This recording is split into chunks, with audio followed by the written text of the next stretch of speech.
What's up, guys? I just got done playing the Resident Evil Not a Hero DLC, and it ended just in time for me to make my video. It's pretty great. I can't wait to play the End of Zoe DLC tomorrow. If you guys haven't played the DLC for Resident Evil 7 yet, you gotta do it. It's pretty good DLC for it to be free. End of Zoe's not though, but I had the season pass, so you know. Anyways, yeah, it's good to be back to recording Umineko on a nightly basis. I'm feeling a little bit better. Good enough to record with my voice tonight. Hopefully, my nose is a little bit stuffy, but you know, whatever.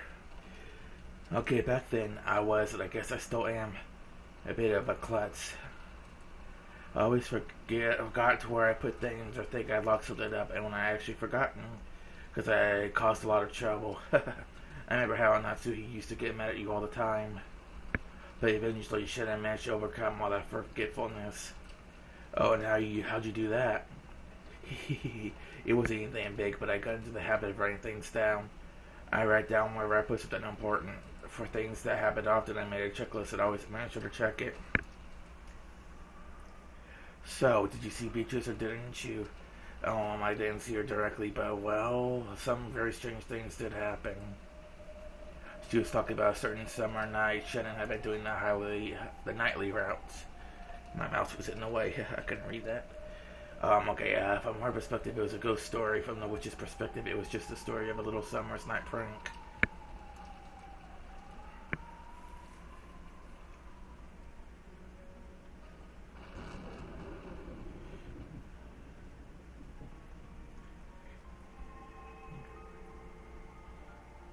Little sister, do you understand the anti-magic toxin that humans possess? No, what is it, Onisama? Well, the time of witches has long since passed. Those vile humans who claim to rule over everything claim to deny our existence and possess a powerful toxin. Is that toxin harmful to us? It is extremely dangerous. If we were exposed to it, our forms would probably evaporate in an instant. However, one thing we do have in our favor is the fact that our existence is still extremely weak. Because of that, the toxin does not affect us greatly. At worst, it can only transform us into a mist for a time. However, we'd rather avoid it if we can, right? Correct. Yes, I see that you are indeed me. You catch on quickly. The older sister appeared to be haughty at first, but perhaps because she was so happy to have met her double and little sister, she was more than willing to teach her anything she wanted to know.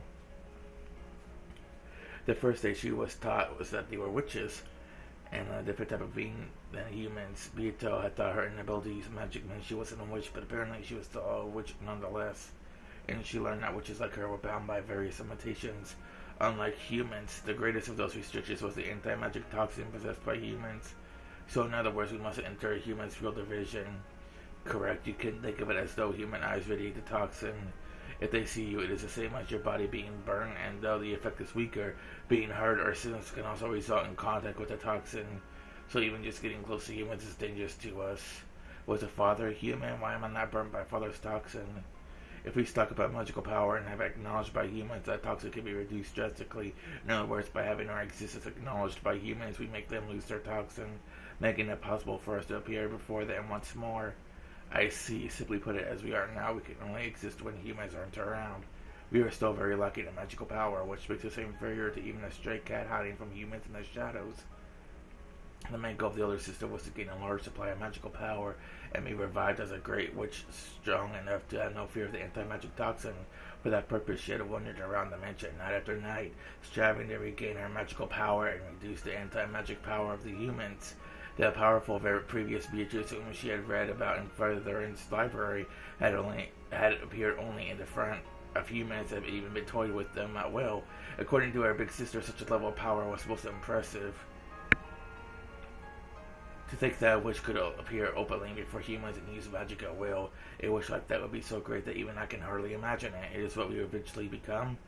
Yes, she was like a witch from a picture book, appearing openly before the humans of the mansion and summoning magic in her wings at will. How inspiring! If that is our future, it means that all of our hard work will have been worth the effort. That's right. Anyway, Onisama, how's it that goal connected to going around unlocking windows like this? It was the middle of the night. They were following behind servants who were checking the locks on the doors and windows, and undoing those locks after the servants, though they had been set.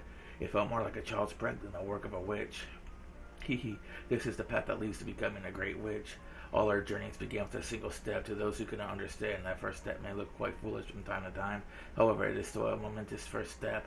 With pride, as though making the first step for the mankind on the surface of the moon, the older sister undid the lock on the window with a click. Do you not understand, little sister? Can you not see why a little thing like this is so momentous? No, Oni-sama, I don't really understand. The older sister closed her eyes slightly, smiled, and opened the unlocked window a crack. Cool outside air flowed in, making the curtains flutter. Let us put it in the toxic-filled words of human. We are not supposed to exist on this island. I shall go further. Right now there is no one in this corridor, and yet the lock has been undone and the window has opened. Can you see how great a miracle work of magic, a proof of our existence that is? Even you should understand the coolness of this breeze. I do understand it's nice and cool. The coolness, the softness of the breeze, and the feel of the fluttering curtain touching your hair. All of these things make show that we are truly here. So by unlocking the window like this, we can leave behind proof that we really did exist, and that's why I unlocked it. Of course, it was just small pranks like opening the window. She could also smash windows of vases or leave behind strange fires and mysterious scribbles. In fact, one time she did play a large-scale prank in the kitchen, piling up kitchenware in an eerie manner and leaving behind a bizarre scribble, which scared the servants considerably.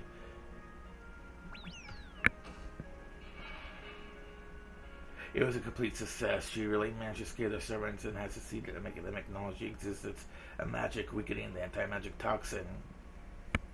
However, she usually chose to make her presence known by unlocking windows. The act of unlocking symbolized her release from the limitations imposed by the human's toxin. One day, I will know we will become a single witch and rule all over Rokkenjima.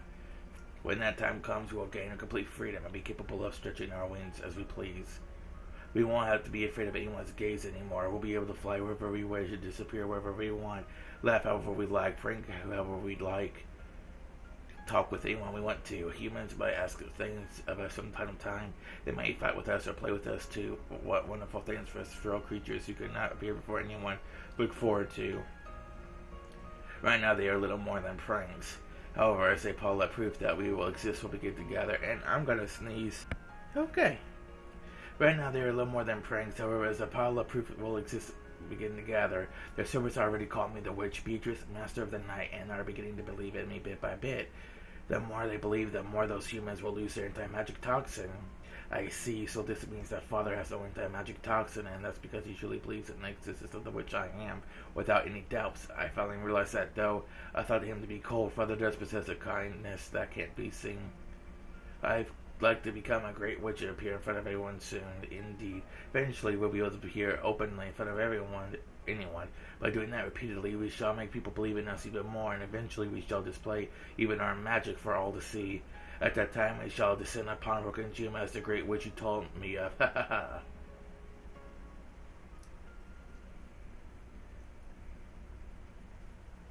logic of the witch side is quite interesting. It keeps me entertained. It does sound incredible in a way. When the humans are frightened to hear that they've entered a ghost hotspot, they're likely to start yelling, "Ghost, ghost," at the drop of a hat. That's right. At fundamental level, all phenomena are natural, indifferent, and dull. If you want them to be viewed in a certain way, you must first create a suitable environment. If a person has charisma, people will interpret what they do in a positive way when they screw up. I see. I guess in a sense that Bito's efforts aren't misguided. If it was just a mansion's lock being undone, everything could be resolved by saying that someone forgot to lock up or it was some kind of prank. However, the rumors of a witch wandering about the mansion night after night slowly began to take shape as the existence of the witch. An environment was established so that if anything strange happened in the mansion at night, it would all be viewed as the work of the witch. I get it. If you follow that reasoning to an extreme, then what you get is so different from a witch existing in the mansion at night. After the Beatos finished their mischief of unlocking and opening the window, they enjoyed the coolness of the wind and the brightness of the moon, then became gold butterflies and disappeared into the dark.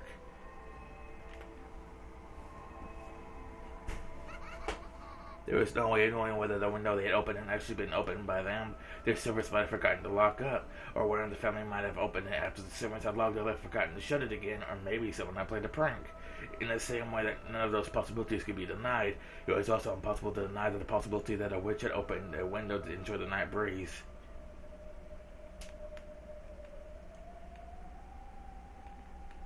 A result without an observer could possess an endless number of ways in which it might have occurred. Any man who can't grasp anything more than a single possibility are unable to imagine anything. However, people who believe in the possibility of a witch can imagine that it's a witch's prank. When that happens, the scene of the witch's prank that we have just seen is etched to the fragment as a fact. It's one of the foundations of magic. Embellishing the process, which is a little magic, even a mass-produced stuffed animal can be reborn as a wonderful, unique stuffed animal with a mother's love. If you doubt it, it'll be burnt by the anti-magic toxin. If you believe it, that magic will become the truth. Not all magic is bad. Marione-chan was right. Good magic exists too. It may be necessary for a child of man to possess the power to repel evil magic. However, refusing to burn away and defile love-filled magic is a part of how love in the human world works. Well, good magic is the only kind I can forgive. For all of the other kinds, the best remedy is to deny them and burn them away. A typical answer for a child of man. Getting back to the point, knowing this much, I guess this means that the ghost Beatrice who was called the ruler of Okajiman's night doesn't really exist. It's nothing more than a general term for any inexplicable occurrences that take place in the dimension of the dark. In other words, Beatrice isn't the name of a person, it's the name of a phenomenon. If anything bizarre happens, it all becomes the work of the Golden Witch. That environment in which a witch could exist is that Beatrice is. That keeps molding on itself until we reach 1986. This is the veil that the true culprit is hiding behind, and the person hiding behind it is without a doubt a human. Perhaps that holds true at this point in the witch's tale of the past. However, I doubt you could use that argument alone and fight all the way through 1986, don't you?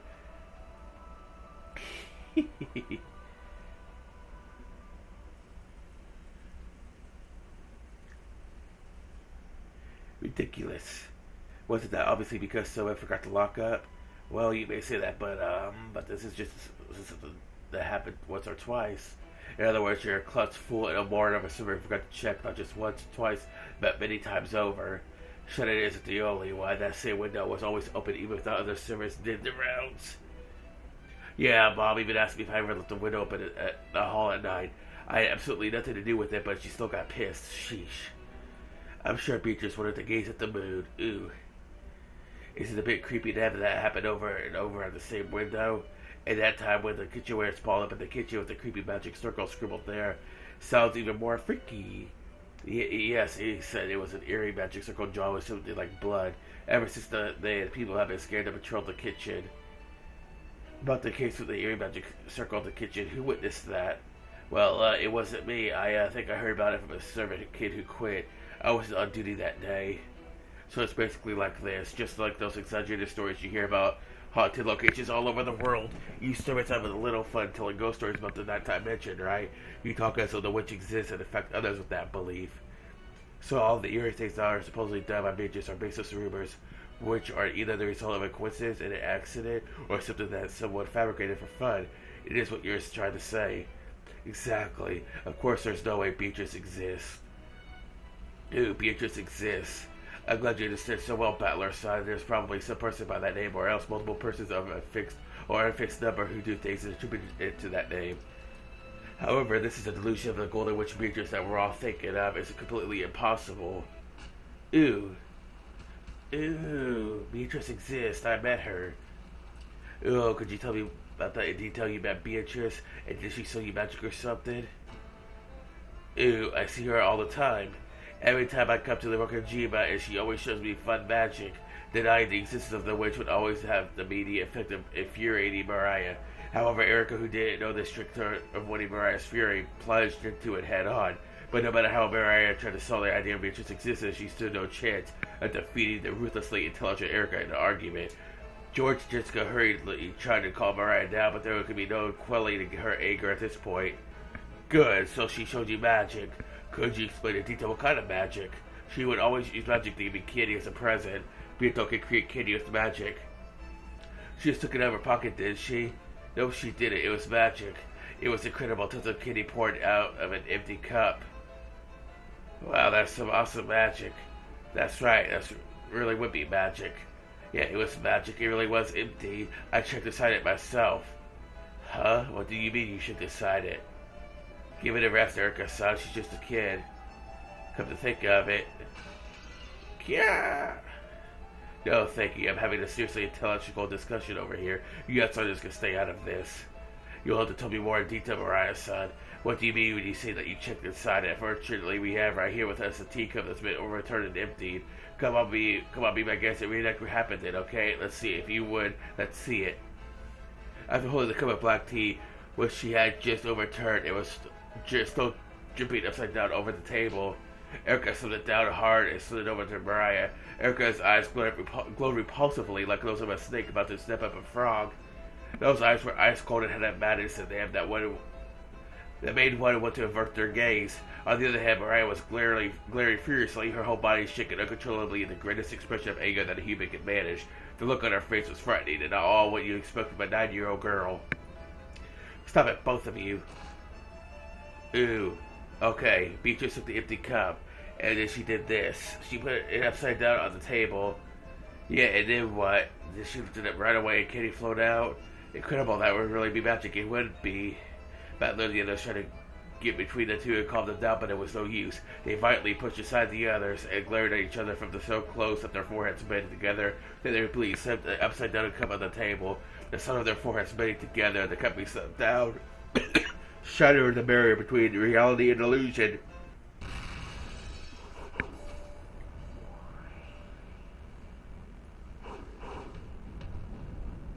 It is magic. Beetle used magic to make candy appear. Then why don't you reproduce it for us? Founder of the Mirage Sorcerer, Mariah, the Witch of Origins. Lady Erica, this point is not worth your time. This battle is not worth a fighting. Shut up, murder doll.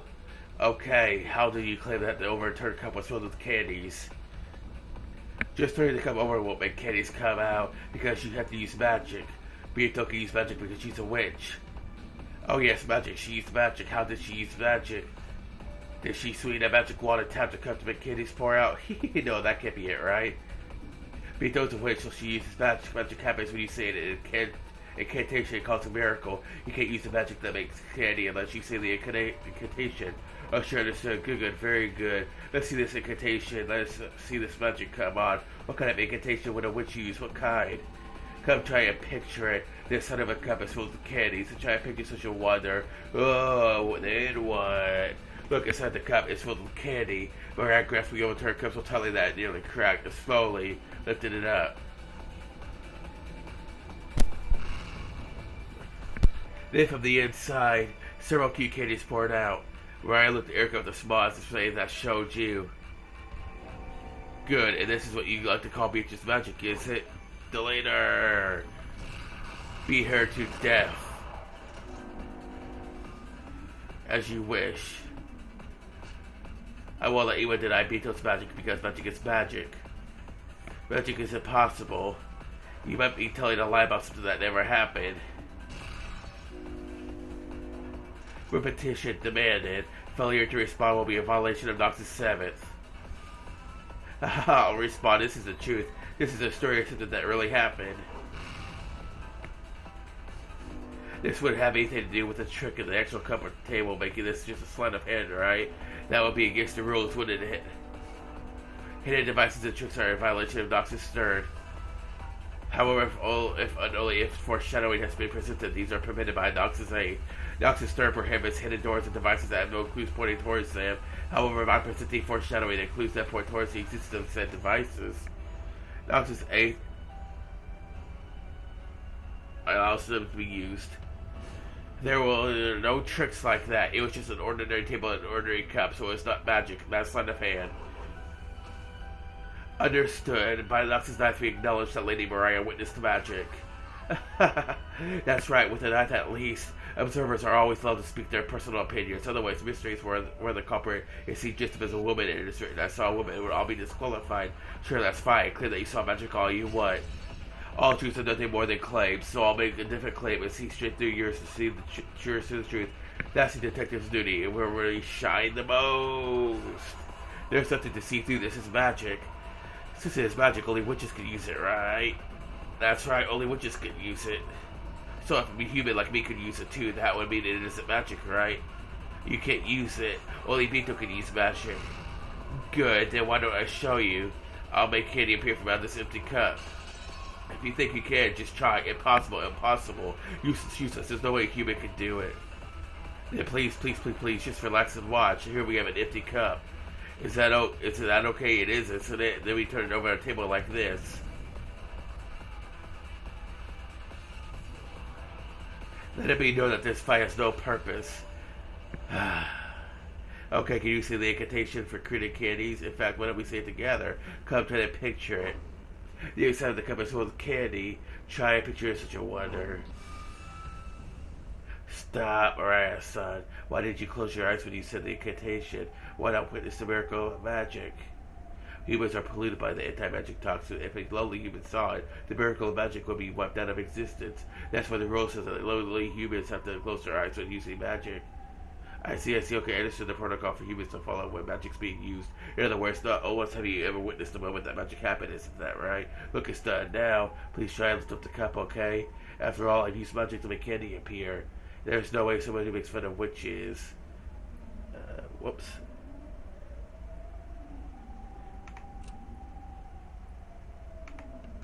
There's no way someone who makes fun of witches could use candy. Magic. Then if it actually does work, it'd be pretty amazing, huh?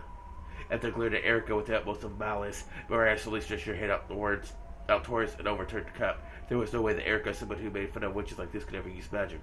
There was no way there'd be candy there. So how's it look inside? Ah, and there lay a single candy with a cute wrapper. See? This is magic, right? Erica smiled gently. A look of disbelieving shock rose to Mariah's eyes, along with envy for this person who could use the same magic as Beato. Erica, you can use magic too? See, it's magic, isn't it? What I did there? Yeah. So in other words, Erica smiled pleasantly. She and Mariah had finally reached a deep understanding. Of course it isn't. While you had your eyes closed, I just lifted the candy up and tossed the candy in. You call that magic? It's just a third-rate trick. Yeah. There's my blue truth as a detective. Now you use the witch of truth. Here's my red truth. Your so-called candy magic is nothing more than a sleight of hand. Just a sleight of hand that, with the fake witch calling some bitches or whatever claimed was magic. I mean, seriously, did you really get fooled by such a stupid parlor trick? Any magic related to by your perspective can't be trusted at all. Everything you ever thought was magic was just a trick that you didn't get. There's no way that was magic. There's no way magic exists.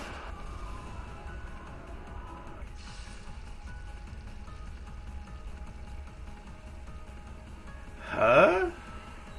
It might have been sleight of hand when you put a candy in the cup, but that doesn't prove that Beato's magic was also sleight of hand. However, you also can't prove that only magic could have done it. You rotten stuffed animal.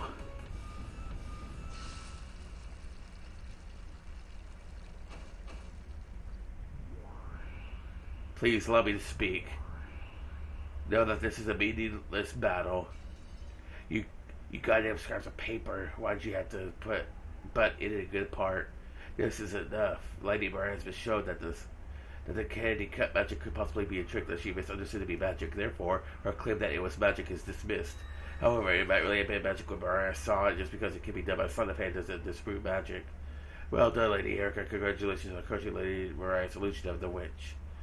An illusion of the witch occurs when someone tries to force the acknowledgement of magic by claiming that a thing would be impossible without it. It's how witches launch an attack. If someone's able to successfully argue back and show that it would be possible without magic, the illusion of the witch is defeated and the witch must retreat. The magic Mary could have made a trick, so it was unqualified to be acknowledged as magic. However, that was only the result of this battle. It was still too early to bring the fight to the domain of the Diabetes, the witch, and the magic that Mariah believed in. However, battles always end instantly when your opponent surrenders. Erica had wanted to hit Mariah with everything at once to finally the witch and magic she believed in, and crushing it without a fragment of compassion. Just one more step and I've been able to take a heart as innocence. The smooth sand just up their way has been pulled back and teared to bits. What a shame. This isn't any fun anymore. Are you satisfied now? Ouch. Whoa. Erica grippingly punched the leader's arm, having restraining her. However, that cold, hard, marble-like arm just made Erica's hand hurt. Diplomatic immunity. The battle is over. Allow me to speak. Diplomatic immunity accepted. I know that this fight is childish. Did you say something? She did not. Let us withdraw. Lady Mariah is no enemy of yours, Lady Erica. There is no need to pay any attention to a small fry such as this. You were right. How childish to be tearing a kiss Jeeves apart. I'm really sorry, okay? I apologize for my momentary lack of elegance. Let's go. Erica and the others turned their backs to Mariah, who was still crouching down limply. However, as detectives in the famous mysteries have always done in the past, Erica clapped her hands, stopped, and turned around. Oh, that's right. What do you think? Simply by the existence of the overturned cup, this level of reasoning was possible for Erica. What do you think, everyone? Erica's restless words gouged themselves into Mariah's heart once more. Cackle, cackle. Erica left, leaving an evil laugh behind her. After bowing to Mariah, as Secretary delayed her left too. Gertrude and Cornelia followed suit. After that, only Mariah and Secretary were left in the lonely Golden Land.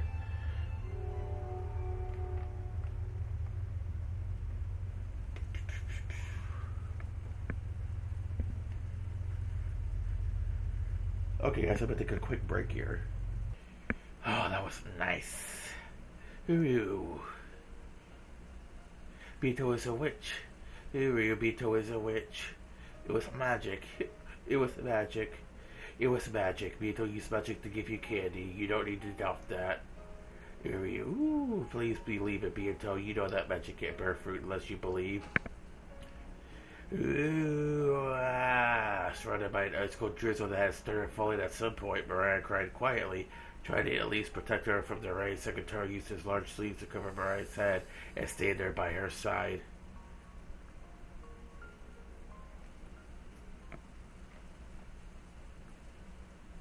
Okay, let's go, Mariah. Let's play cards together in your room upstairs.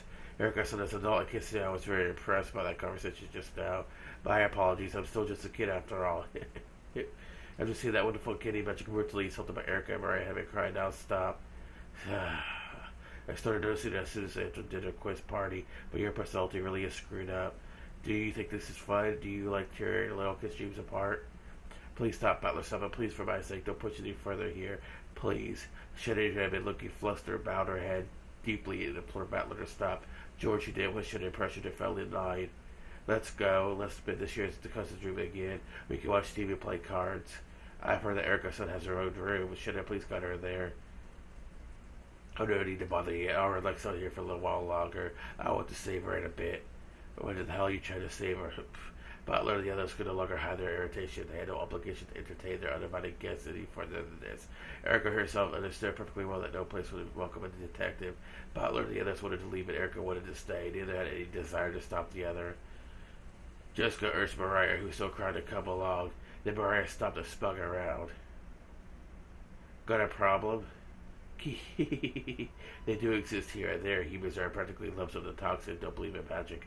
There were lots of boys like you in my class. They don't believe in witches or magic or miracles or happiness. They can't become a witch if you let the toxins of people like that burn you to ashes. I might not look it, but I am bitch's disciple. I am an apprentice of witch of origins. Mariah, who had been crying quietly a second ago, seemed to have been transformed into an entirely different person. She laughed, though cackled eerily. Butler's scream stiffened up in this sudden change, but Erica was watching calmly. She just smiled and gave a small nodding response. Good, you got some guts. Good night, Miss Mariah. Let's fight in a more challenging game next time. Sure, let's. It's a promise. You stopped at 2, Mariah. Come on, let's go. What about you, Shen and Chen? Come with us if you want to play cards. Come on, join us for at least one round. It'll show you up. No, just for a bit. Shannon couldn't remain in the suffocating lounge any longer either. In part apologetic and in part trying to escape, she followed it after Butler's group. After that, Erica was the only one left in the lounge, still wearing a thin smile as she tapped a glass with her finger. There was a light cheek, a surprisingly boring sound.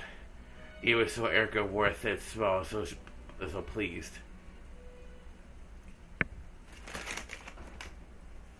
Oh, sorry to keep you waiting. I was just in the bath. Oh, where is everyone?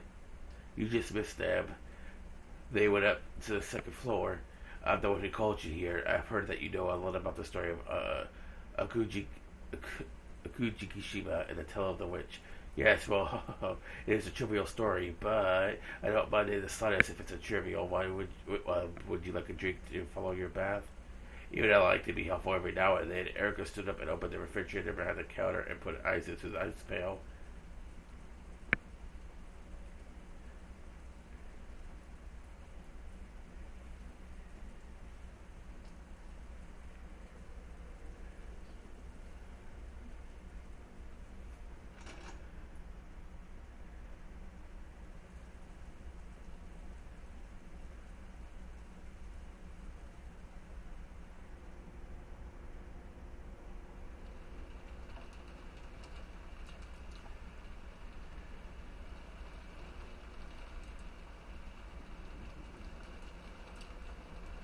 Erica Chen, huh? She's an odd kid. Somehow I just can't seem to get along well with the young kids these days.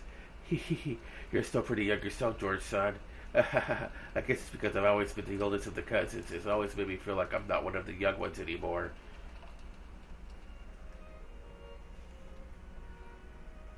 George's shade could be seen standing in the rainy rose garden. Though the rain was still pouring down, there was hardly any wind at all. The scant protection provided by the arbor was more than enough to house a secret meeting between lovers. Following that fight with Erica, they had decided to play some cards for a change of pace. When that was over, Shannon had returned to the servant room, and shortly after that, George had left his room to meet with Shannon at the time they had arranged. I think kids around Erica's son's age have a hard time getting along with themselves more so than the other age. Yeah, that's true. Around that age, most kids are so determined to free themselves from the shell of childhood that they lash out in all directions with their beaks. When they do break out, they'll finally be free to stretch their wings and fly high. I was like that too. My old self still jumped inside that shell, was a weak, deplorable person who I couldn't really respect. That's not true. No, it's okay. I realized it myself. Back then, I might have been the oldest of the cousins, but I was still a lazy, hopeless person. And it wasn't just with the cousins. At home, at school, I was like that everywhere. I hated being like that. I wanted to break that shell and become a splendid adult like mother and father. But in the end, you did break out of that shell, George Summer. Every time I met you the past few years, you grow beyond recognition. Thank you. Did something cause you to make up your mind? To break out of the shell? Yes, I can't imagine that you grew so rapidly like a butterfly breaking out of its cocoon. But just by wandering around aimlessly, I thought there must have been some turning point that made you become so determined. I fell in love with you and grew thanks to the power of love, is what I told you so far. But the truth is, the turning point was much more negative emotion. No way. It's hard to believe that someone who's always as bright and cheerful as you could have negative emotions. Well, my parents brought me up to treat women with care, and I thought that I managed to live my life that way. Yes, I think you're wonderful, a real gentleman, but I'm not actually. I didn't know how to interact with the opposite sex. I defied them excessively, and though I always behaved in a gentlemanly, ladies first kind of way, I was probably outright afraid of interacting with girls. Of course, George had wanted to be around girls as much as any healthy boy might. However, he didn't know how to interact with them. He wanted to act like a gentleman to avoid being disliked by them, treating them with care. Of those feelings, only the words treat women with care took precedence, blossoming into a subconscious fear of women. You might call a man like that gentlemanly or a late bloomer, ridiculous, who was just a coward. Because of that, I started to wonder why I couldn't get a girlfriend if I was so gentlemanly, and eventually I came to the conclusion that all women in the world had no taste, and started to hate all of them selfishly. That's what a truly pathetic man looks like. How many years ago was it when I noticed? Probably when I was in middle school. At the time, I assumed that I was obviously the most gentlemanly of the cousins, so I would obviously be popular with women. However, reality was very indifferent. At school, I was pretty much completely hopeless. Far from being a leader, I was a typically bullied kid who got pushed around by everyone. At the time, I figured I was just capable and adaptable man who could keep in perfect tune with his surroundings. That was stupid. Sure, I might have gained some measure of trust from girls. However, not only was there no one who would become my girlfriend, there weren't any girls I could call friends. Of course, I was a man who always sat back for the sake of ladies first, who would ever want to follow behind such a negative, unmotivated man. It's funny, I didn't even realize this. I was convinced I was an attractive guy. I can sort of understand how you felt. Just because one puts in a lot of hard work to look attractive to the opposite sex doesn't necessarily work out as they plan. Oh, has that happened to you, Shannon? Of course. One time I wanted to catch a boy's eye so much I tried to put on makeup even though I didn't know how and embarrassed myself. I remember a lot of embarrassing failures. The person that made me fully get over my could see and open my eyes was you, Shannon. No, it was both of you. What was the turning point for you, George, son?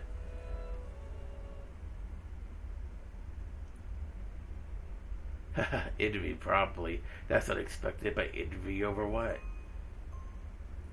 I saw you at Battler Cut having a really good time talking. That made me envious. Me at Battler Summit should have raced through a memory, should have found a conversation they might have made George envious.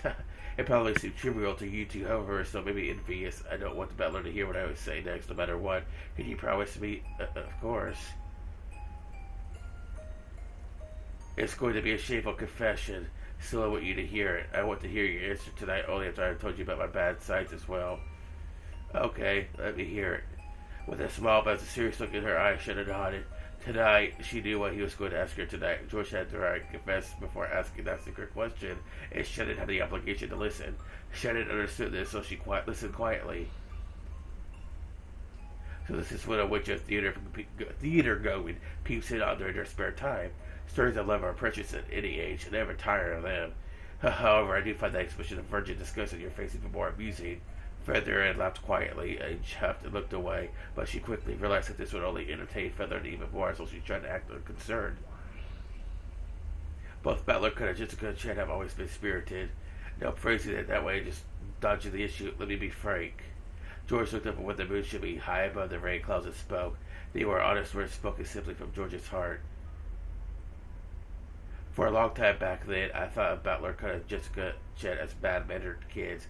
No, let me be even more blunt. I thought that even the way they talked was vulgar. It's true. I don't mind if you hold me in contempt for that. I don't. People are allowed to think anything they want inside their heart. In fact, I think you were all this more commendable for not letting us show on your outside. Thanks. I secretly looked down on those two. I was so conceited that I truly thought I was just overflowing with gentlemanly charm compared to them. I was at that age where having a girlfriend felt like a necessary condition for becoming a real man. I truly believe that no girl could fail to admire a gentleman who treated girls as well as I did. So I really did assume that the girls I knew were attracted to me. I thought that Butler could just good Chad, who always joked around and spoke in a rude, vulgar fashion, would never be able to get a boyfriend or girlfriend. I might have used that argument to distract myself when I still couldn't get with myself. I was a fool. They weren't inferior to me at all. I was the one inferior. I was the inferior one with my defecation of the opposite sex and my fear, which I get under the guise of ladies first. That's been Battler's and Jessica's personality from the beginning. True that they were rude and one couldn't have called them gentlemanly or ladylike. However, they did have the power to interact without worrying about gender. In fact, you may even call that their charm. I sort of understand people like Oni-chan and Jessica. Oni-chan can get along with anyone, whether that person's a boy or girl. I didn't bring it up because of George Oni-chan, but I find people who act too overtly like a gentleman a bit creepy. It's like they're virgins trying too hard or whatever. When dealing with strangers, people prefer for them to be harmless and boring. However, they only appreciate these qualities because such a person doesn't get in the way. No human would want to hang around with a boring person all the time. Of course, no idiot would want to be friends with an unmoving, unspeaking telephone pole. However, unmoving and unspeaking is exactly what you want from a telephone pole. That's it. It seems as though George finally discovered that he wouldn't be viewed as an attractive man no matter how superior he was, and that he had been treated like a telephone pole the whole time. Back then, my conceit was at its peak, so when everyone gathered at the family conference, I believed that I was the most attractive, and that all the servant girls who played with us loved having me there. Under that day, I finally realized how pathetic I was. Did I say something inconsiderate then? No, it's the opposite. You didn't say anything at all. My conceited delusion that I was the only one ever reflected in your eyes was crushed. Just when it didn't start. No, it must have started long before then. I only failed to notice because my eyes were clouded with conceit. One day I suddenly realized that all of you were getting along with Battler Khan and Jessica Chan far better than with me, playing around and having a good time. Yes, those two whom I had looked down upon so much were radiating far more charm than I was. Really looked good, like you were enjoying yourself that day. The look on your face was far brighter than anyone could ever show me. Sickening, isn't it? I just assumed that you liked me, and even had some childish fantasy that we might end up dating. I would suddenly felt as though my girlfriend had been stolen from me, and let myself feel hurt. I was such a pathetic man. That's when I finally realized how foolish I'd been. George Sama. After that stuff happened, the Butler kind of stopped coming to the family conferences, but I heard about it from him from time to time from Uncle Rudolph. He's a pretty funny guy, even though he got in fights with Butler all the time. He always paid close attention to what his son was up to. That's true. He spoke to me about it as well. I think even assuming someone was exasperated by it, she thought all this popularity with the girls at school and unceasing trouble this caused must have been because of Rudolph's son's blood. And just good Chen, too. I hear she built up a huge number of friends, both guys and girls. And that she was always trying to build things. When I talked with her myself, I could see this was no exaggeration. This proved that the two I looked down upon were much more attractive human beings than I was. At first, I tried to imitate those two. It was pretty ridiculous. I thought that by joking around and speaking rudely, I would get the same charm they had. You did that? It's a bit hard to picture. It was miserable. I wish I could forget that time for the rest of my life. In any event, I quickly realized that I could never become truly attracted by imitating them like that. The reason I know charm was because of my cowardice. Under the pretense of respecting people and acting to fit in with general atmosphere, I was always running away. I resolved myself to overcome that flaw and be reborn. I fully understood the shell I was in, and I swore to break out of it. Every time my determination began to waver, I remember that day. That day I saw you two forget about me entirely and play around happily, and the fact that those eyes of yours, which I always assumed were attracted to me, never noticed me at all. I made it an oath. This time I wanted to be the one who caught your attention for real, the one who reflected in your eyes. That's actually the first thing I felt when I fell in love with you. Sounds like it was complicated for you. On that day, my desire for revenge against two of you who ignored me and played together, though against you alone, suddenly transformed into true love. However, I swear to this God, even though that the reason I started to like you, take you seriously, there are no lies in the way I feel about you now. I swear to you, love you for all my life. I will not lie about I will not lie about that for anyone or anything. I am prepared to take you as my wife, even if it means the entire world is my enemy. George, son. That's the confession I went to make to you beforehand. Before now, I've called you my first love, love for first sight. That was why it was only my selfish twisted. That doesn't matter. Should have smiled, but she spoke forcefully enough to cut through George's words. Is there some rule saying that people can't get together just because they were each other's first love? Is it betrayal to forget that the first person you fell in love with? Love isn't that simple. Well, it might be simple. After all, love is easy. After all, at all times, wherever you feel now, only the honest feelings you feel now can tell you the right answer. So things of the past or how our relationship started are important at all. Then confessing to all that was wrong of me? No. I'm a bit glad to learn that even George's son, who's always perfect at everything, has a human side to him. And I'm kind of glad that I'm the only person you told this to. Thank you. I was only able to become who I am because of you. Me too. I am as I am because of you, George's son. So please tell me without holding back. What kind of husband and wife will we be, and what kind of future will we build together? When I have you as my wife, I will become an even more accomplished businessman than my father, and after several challenges and adventures, I hope to find my limits of potential. I want to reach that peak together with you. The view from there will be something no one can show you but me. It sounds fun. I'll be with you wherever you go. Of course, it won't be only be an adventure as a businessman. I'd like to create many things that only a couple can make. And what could that be? Let's have some kids. Yes, my husband. I'd like 3 of them at least. At least 1 boy and 1 girl. And what if all 3 are boys? The next one might be a girl. We could have a 4th one, and it doesn't matter how many. Let's enjoy the adventures of bringing them up together. And when those children eventually leave their nest, they'll make us some grandchildren. And before we know it, we'll reach a boisterous old age surrounded by a whole crowd of kids and grandchildren. It sounds like fun. I wonder what kind of grandpa you'll be. And I wonder what kind of grandma you'll be. However, I will always keep loving you. And when we eventually pass away, surrounded by our vast family, our lives will stretch behind us, unmatched by anyone else's. George didn't just talk about the love of the present. He swore to love her soul till the final moment when the lid of their coffins would be shut. Then George took a small box of his pocket. Even without opening it, she knew what was inside. He took it out with a motion that was more natural than the one he practiced in the airport bathroom. It was overflowing with masculine charm. Sayo, yes, let's get married. Yes, please take this ring and put it on your finger. Yes, George sighed. That ring, which glistened divinely even in the dim light of the arbor, passed from George's hand to Shannon's finger. Of course, Shannon had already decided which finger to put it on. I swear to resolutely stand against any fate that may attempt to stand in the way of our future. George proclaimed that he would reveal their engagement to the entire family the next day. My parents might criticize this marriage. However, I will not let them stop us. I'm going to inform them of our engagement, not ask for their permission. If mother says they will allow our marriage, I plan to have myself disinherited and will leave this family together. I have been prepared for that since long ago. I swear once again to resolutely stand against all fates that get in the way of our future. George has said it out loud, so Shannon said the same thing. Me too. I swear to stand against all fates that get in the way of our future, George, son.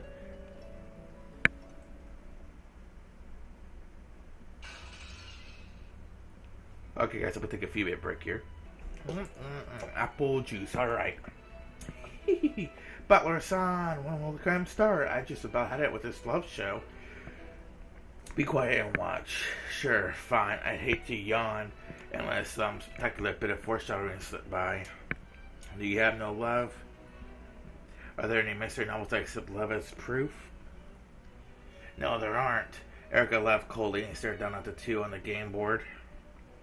Butler watched her quietly. Erica thought she felt a touch of pity in his gaze, and she averted her eyes uncomfortably. I do understand, more or less. Love could at least become a motive for murder. I can interpret this scene beneath the arbiter to represent a possible motive for the crime if their engagement is somehow impeded. Then again, no matter how much people talk of love with words that aren't just reddish, all an illusion. Cackle. That's sad. So you could never love a human without proof given to you by a witch. Please put an end to this frivolous love talk. I'm your enemy, not a friend to whom you could talk about love just for the hell of it. I can't understand you at all right now. What on earth did you figure out? Were you and Beato always insulting and trying to kill each other? What kind of truth could you have reached to make you change your emotions regarding her? Please don't tell me that feelings of true love have sprouted from your murderous rivalry or anything like that, okay? Lady Erica, let us have him continue the game's progression. Boring love scenes such as this are best finished quickly. I've got a point there. Sorry for butting in. Come on, let's move.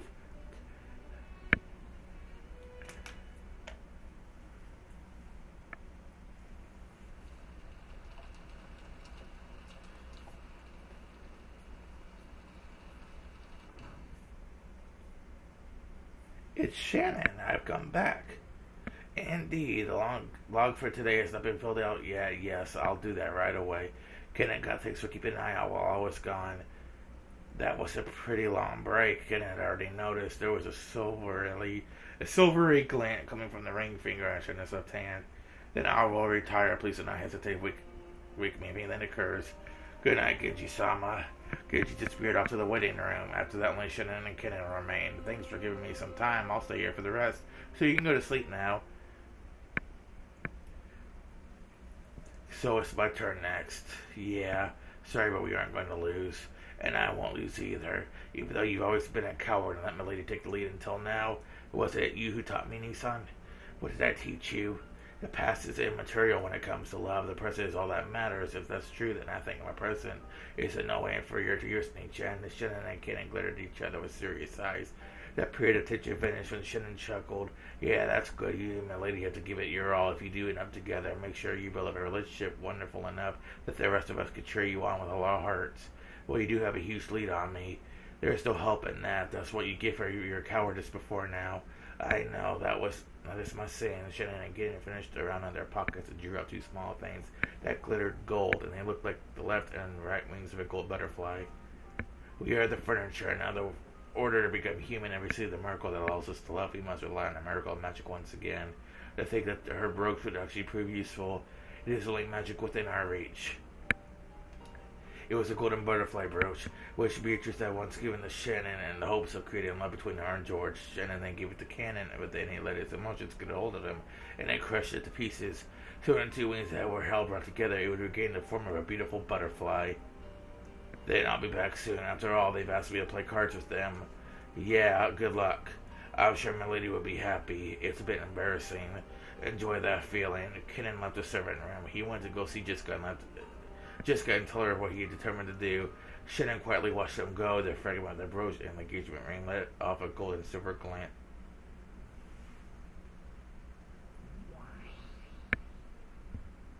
That takes me back. That's something I gave Shannon, if I recall. I always wondered if they lost it after Kenan stepped on it, but it seems they still had it the whole time. That's the golden butterfly brooch, isn't it? I've read about magical brooch that can save love relationship under Feather and Son's book.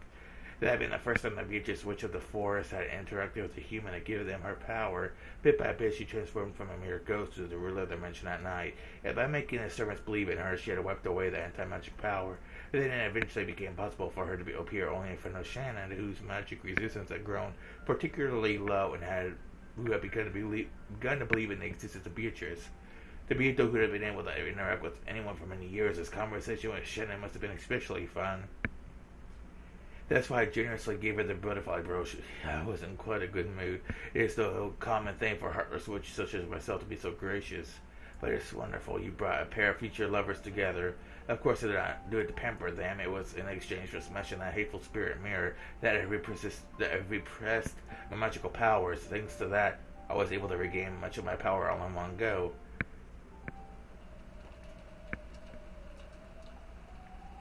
But then one night, purple lightning smashed the shrine. Those of the surrounding islands called it an evil omen. Oh, now that I think of it, that must have been a prelude to Beatrice Summer's resurrection. Kumasawa had the rest of the night off, so she had let Erica talk her to her drinking a bit, and was chatting about the legend of Okujiki Shima, and Beatrice in a tipsy mood. Erica would nod from time to time, but besides this, she listened to get completely silent. She wasn't actually taking notes, but she was gathering information on the whiteboard inside her head. Then she frowned as though noticing something out of place and held up her hand. Wait a second. Yes? That shrine was built by a traveling Shugenja monk to seal up the evil spirits of Okujikishima. Isn't that right? Yes, that is correct. It was the ones who possessed the vast supernatural power who placed that power within the mirror and placed it within the shrine as a sacred mirror to seal the evil spirits. Something feels off about that. Why would the shrine that sealed the evil spirits of Okujikishima also seal Beatrice? Well, that's because the sacred mirror's spiritual power. I see, so it's really convenient a sacred mirror that works on both evil spirits from the east and witches from the west. Got it. I'm still not satisfied, but I'll be back off there for now. What I don't understand is why Beatrice gets stand spiderwebs. According to the legend, the evil spirits of Okujikishima despise spiderwebs, so they were apparently used as wars against the evil in surrounding islands. In fact, spiders are a useful bug. There's something strange about the fact that the island farmers had treasured them. It's very possible that they were then tied to the story of evil spirits who became known as charms against evil, leading to a tradition of people treating this useful bug with care through their generations. But that's just the legend of Okujikishima. The origins for the legend of the witch Beatrice came after Ushiro Miyakizo moved to this island, when rumors spread about the mysterious legend of the gold as well as the witch mistress who gave to him. In other words, the evil spirits of Okujikishima and the Golden Witch Beatrice were originally completely different things, and yet the stories treat them like they're the same. Well, now, the evil spirits of Okujikishima couldn't stand spiderwebs, so neither could Beatrice. That sort of reasoning has been applied all over the place. When it was pointed out that it was so strange, Kumasawa was lost for an answer. The doorknob to Kizo-san's study has a scorpion magic circle drawn on it, which represents a charm against evil and Western sorcery. That's why the Western witch Beatrice can't touch it. I can understand that part. But there's no reason for Beatrice to dislike spiderwebs. I don't remember spiderwebs ever been included among things witches can't stand. On the contrary, wouldn't spiders be the friends and minions of a witch?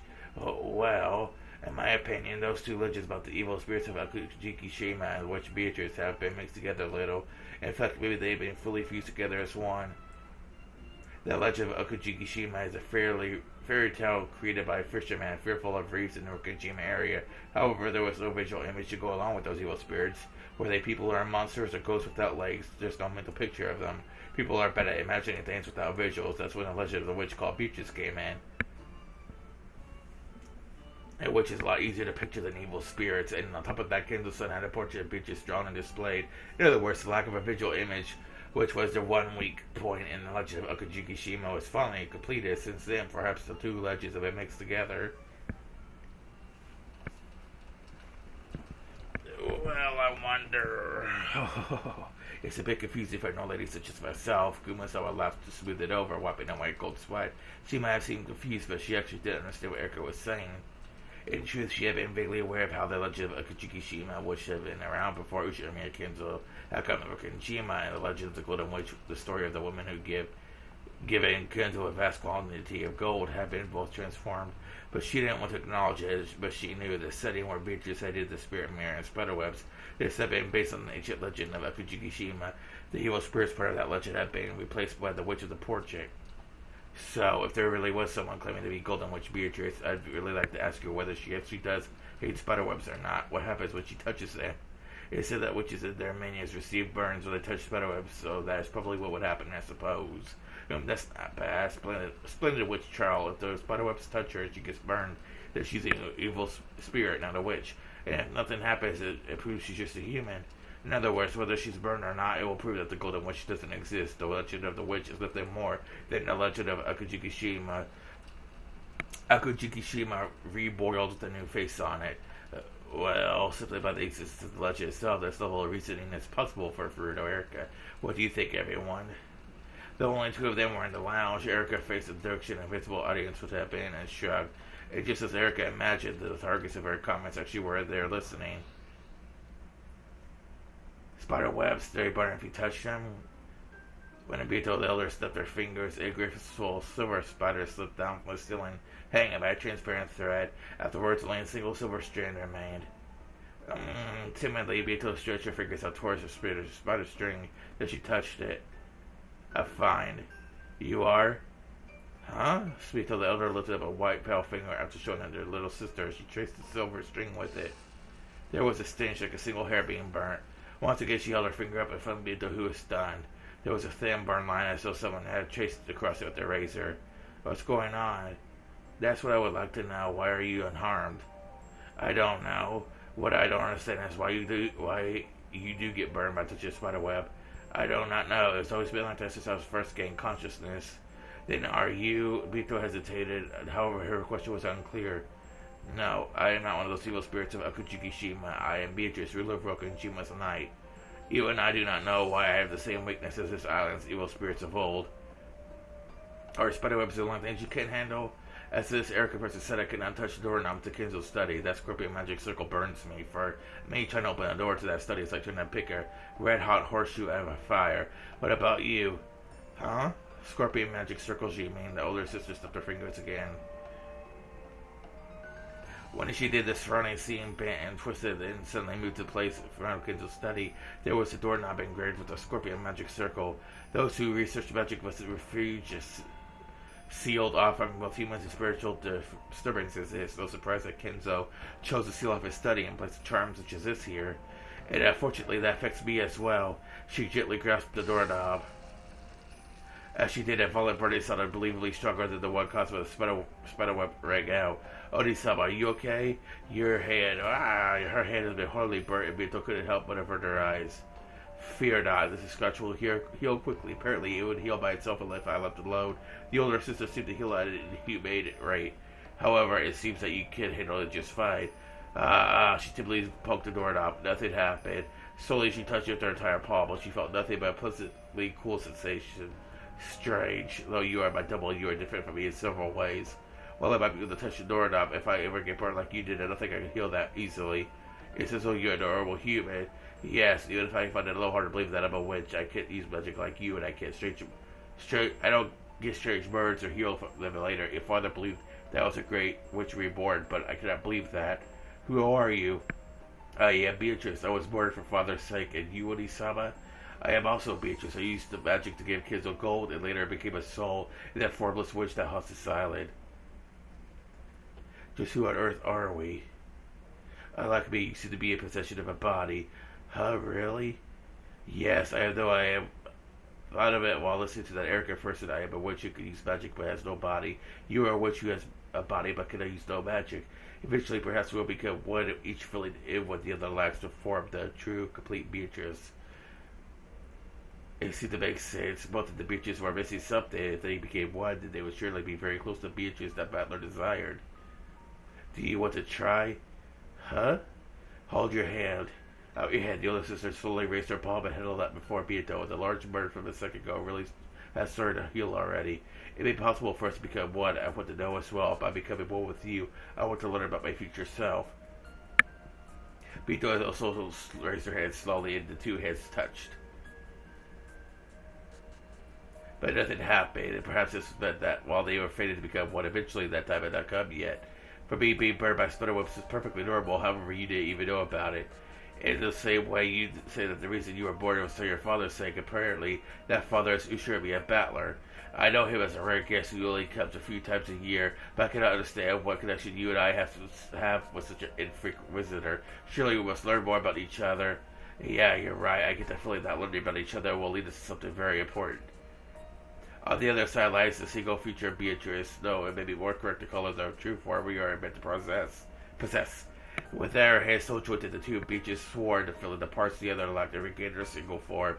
Bit by bit, Beato was walking down the path that led to former Beatrice.